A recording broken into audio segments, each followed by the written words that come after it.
నేను చెప్పండి. గంభీరంగా ఈ విధంగా ప్రతిజ్ఞ చేస్తున్నాను. నేను జనగణన 2027 కోసం ఎన్యూమరేటర్గా నా విధులను అత్యంత నిజాయితీ, నిబద్ధత మరియు కృషితో నిర్వహిస్తాను.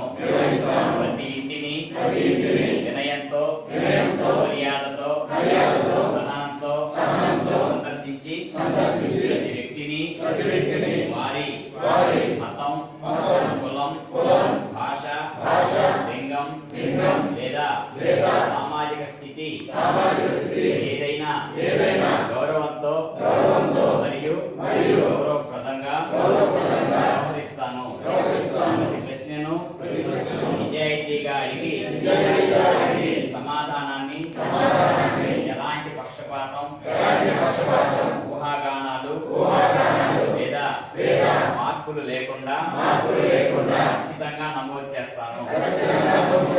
నాకు కేటాయించిన ప్రాంతంలోని ప్రతి ఇంటిని చేరేందుకు అన్ని ప్రయత్నాలు చేస్తాను.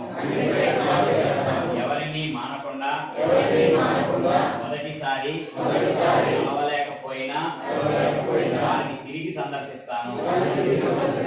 నాకు అందిన అన్ని సమాచారాన్ని పూర్తిగా గోప్యంగా ఉంచి జనగణన పనులకు తప్ప ఇతర ప్రయోజనాల కోసం ఎవరితో పంచుకోను. ఈ బాధ్యతను గౌరవంతో మరియు సేవాభావంతో స్వీకరిస్తాను. నేను సేకరించే సమాచారం నా సహపౌరుల కోట్ల మందికి ఉపయోగపడే విధానాలు మరియు పథకాలను రూపుదిద్దడంలో సహాయపడుతుందని నాకు తెలుసు.